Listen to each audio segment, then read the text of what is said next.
Hi, today I am going to talk about how I deal with loneliness.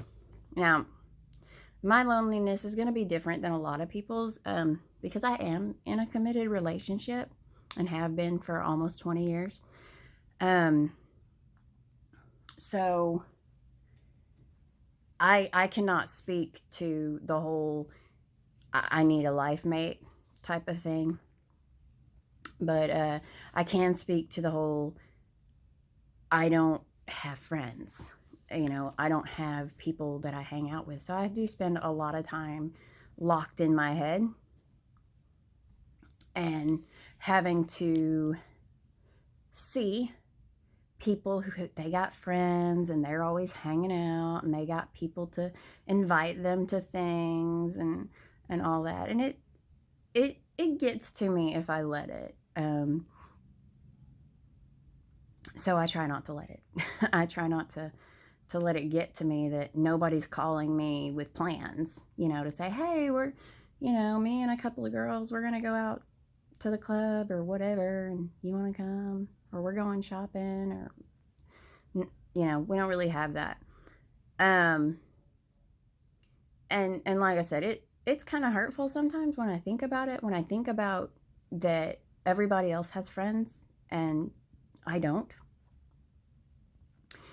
So the way I handle it, um, in most therapy documents, it will say if you're having just this really negative these really negative feelings and such, to um,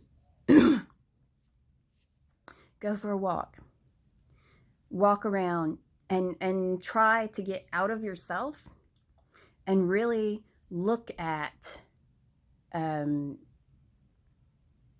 birds, plants, um, watch children play, not in a creepy way, just kind of, maybe have yourself a little prop of a sandwich, make it look like you're eating lunch at the park.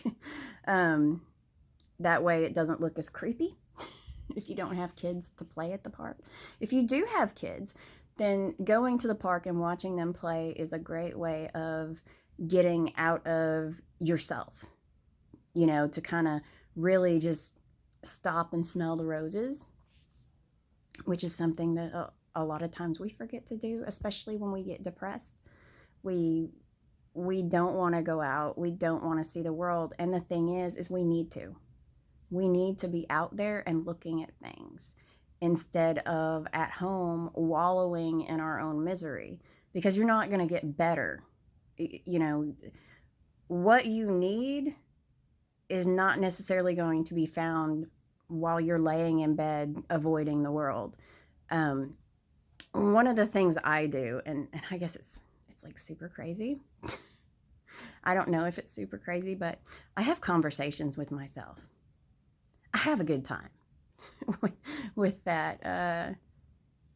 Oddly enough, if I see something and I don't have anybody to talk to it about, like the news or the current political climate or whatever I see, or I could fix this problem that I'm seeing, and this is how I would do it. Now, that's one of the great things about being alone, is that you can do that around your house and nobody's going to look at you like you're crazy. If you're out in public, which this can also help with maybe reducing some anxiety, pretend to be on your phone. Like you're talking to somebody on the phone. And I would also suggest turning off your ringer, because it would be really embarrassing, I think, if I'm walking around Walmart pretending to talk on my phone and then it rings. That's a dead giveaway that I'm not actually talking to somebody. Having conversations with yourself also allows you to really see how awesome you are. You have ideas, you have valid ideas, you have some bad ideas, some bad perceptions of how the world sees you, and when you're alone, there's nobody to thwart that thinking. So like I said, when I have conversations with myself, it's not about how shitty I am or how bad of a person I am or I feel. It is about something that is outside of me. Um, and that and there's plenty of material for that. You can also have conversations with yourself about what you want, like what you want in a significant other. Um, if you don't have one, you can have conversations with yourself about what you want to do with your life, what you think would be fun or whatever. Um, and I can honestly say that sometimes just talking to myself, I get some good ideas. I mean, I get some really trash ideas too. Don't get me wrong. We think like late last night, the conversation I had with myself was, I'm gonna cut my hair, and I'm okay with it today. But right after I cut it last night, I was like, that was kind of maybe we should not have done this. you know. Um, I am my best friend. I see my value for me. And I I am hard pressed to find anybody who is such a shitty individual that they're not worthy of some kind of relationship with people in the world. Um, I mean, even thinking about one of my relatives that is a junkie, and he's a sociopath, and he's just this major user, and right now I cannot think of a single thing that I like about the guy. But apparently people like him. I don't know what the appeal is. He's always got friends. He's always got people he hangs around with, and this is another pitfall in the loneliness. Do not look at people like that and say, how does such a shitty person have so many friends? Because see, you can't look at it like that. You can't look at, why do they have friends and I don't? Or why does this low down, cheating, lying, using person have somebody who loves them? Why are they in a relationship?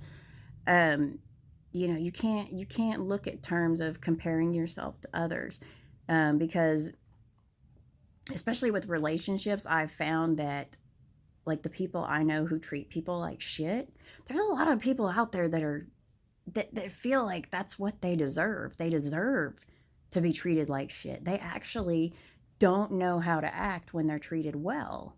So, but also I know that I'm not seeing the whole thing. I see that person. I see my brother-in-law, my family member, as in a certain light, and I don't see him in the light that these other people do.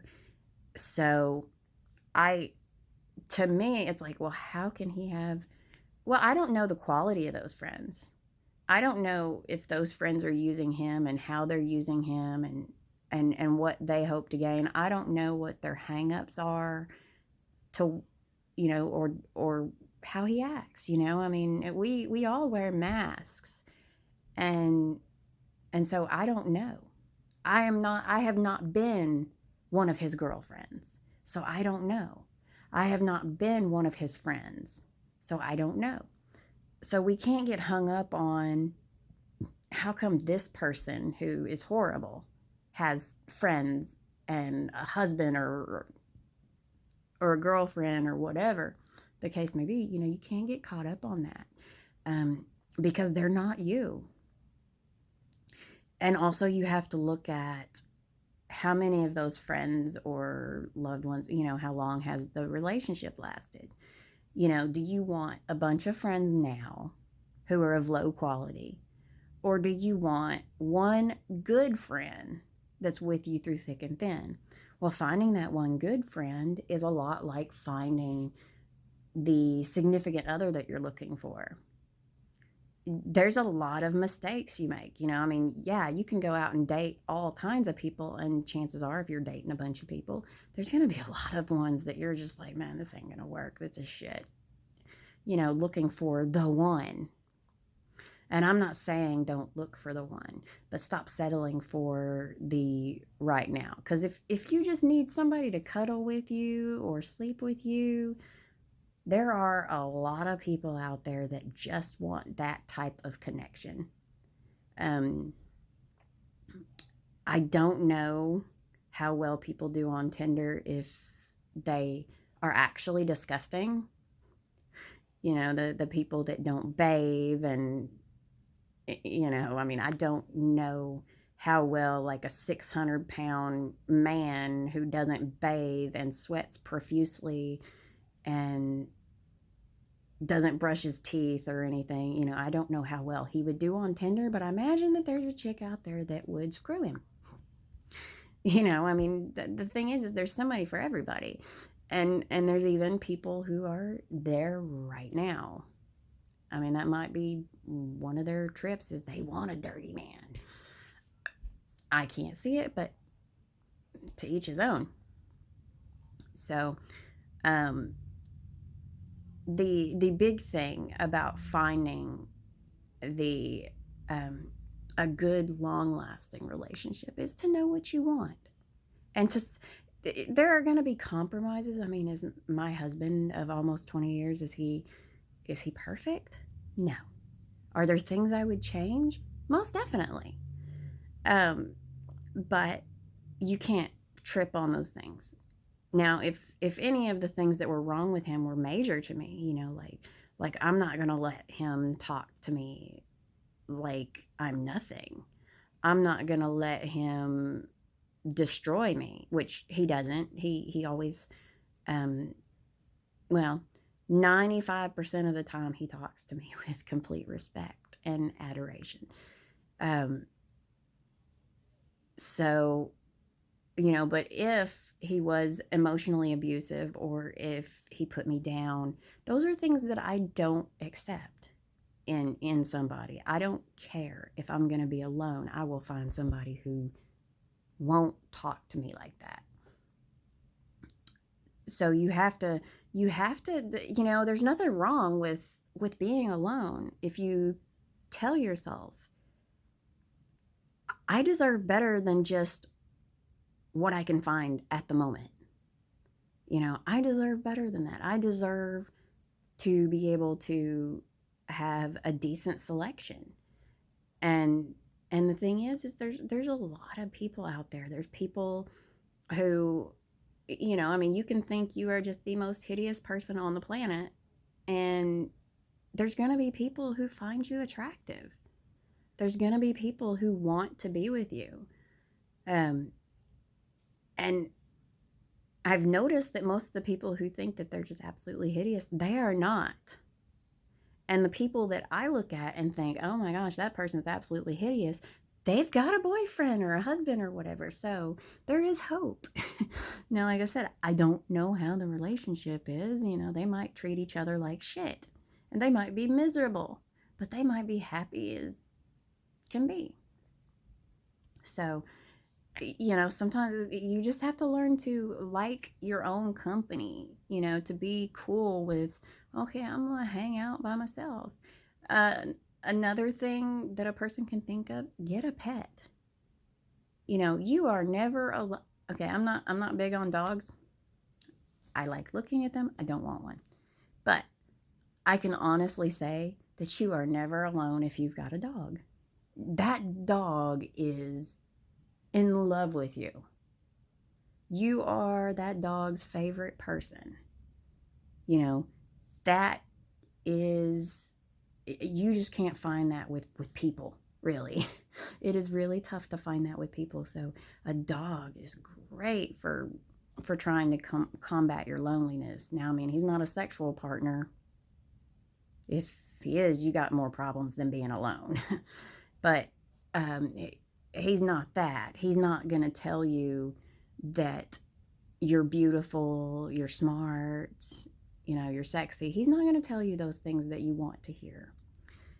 But he's going to look at you with all the love that little body can provide. I like cats. And And when they decide to sit with me, I feel like I'm so important. He chose to sit with me. He wants my attention, because you have to work for it with a cat for the most part. So I always feel like, oh my gosh, I'm just sitting here and the cat decides to lay on me. He's got all these other people to choose from and he chooses to lay on me. So that, and you have to take the small victories too of that. Birds are great. You can try teaching them songs, even just a little parakeet, aka budgie, could be good for, just, you watch them and interact with them, and it's cool. There's also, you can look into different Facebook groups where you can communicate with people, whether it's via a live video, trying to talk to people who suffer through the same things as you do. But I get the whole, because if my husband left me, like right now, I'd be looking for my next mate. I would start looking immediately. So I get the loneliness component too, especially if you've got a mental disorder. The loneliness of, I need somebody.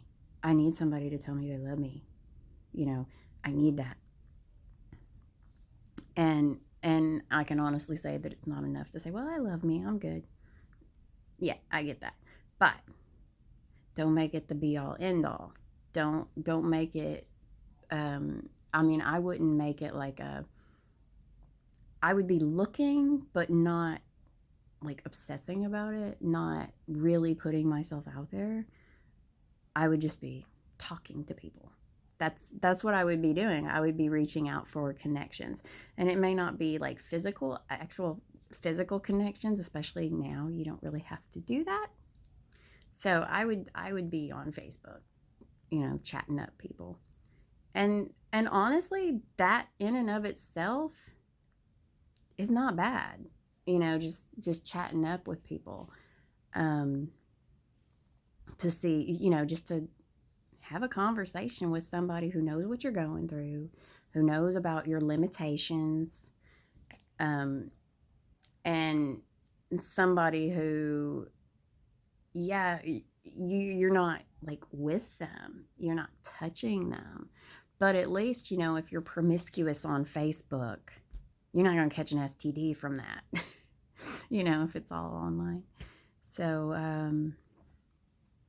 but I could see myself like flying to another country. Well, maybe not flying, but I could see myself getting ready to go visit somebody in another country if I was single. But I do recognize that, I would want to bounce that off of my family members first, because that's a good idea. To bounce that off of their, off of them. Sometimes just having a guy pal to hang out with, if you're a girl, having a guy to hang out with, or a guy having a girl to hang out with, not in a sexual fashion, not in a physical relationship sort of way. I have found that when I'm single, being around guys is fun, especially when you take out the sexual component. It's so much fun, when and another great thing about hanging out with people of the opposite sex who you have no desire to sleep with, they have friends. They have friends they have friends that have relatives. They have people that are outside of your circle. So that's possibly something to lead to something else. But just enjoy being single. To some degree. Because when you're alone, you don't have to worry about, well, I don't want to eat that because that'll give me really bad gas. Or I can't dance. Like when nobody's around, you can dance however the hell you want to dance. And it doesn't matter how stupid you look, you can dance. You can belt show tunes out or whatever music you want to sing to. You can belt it out and you don't have to worry about somebody saying, "You're bothering me," or "You can't sing." You like that song? Well, how about you let them do it? You don't have to worry about all of that crap. When you're by yourself, you can do whatever you want. You can walk around naked while you're vacuuming, or there's just so much you can do when you're by yourself. And you have to, if you can embrace part of that, at least to say, okay, I'm going to do some fun shit. If you're in your house and you get drunk as shit, nobody's gonna be messing with you about the shit you did when you were drunk. Just be sure to hide your phone before you do that. Because, me, I have nobody to call, so it's not like it's any big deal. I don't have to hide my phone. But some of you do. So hide your phone and drink it up. Just make sure you don't drink so much that you pass out and choke on your vomit and crap like that. But have a good time, really and truly, I think I've had the best fun with myself, by myself, when I'm tipsy. I have lots of fun.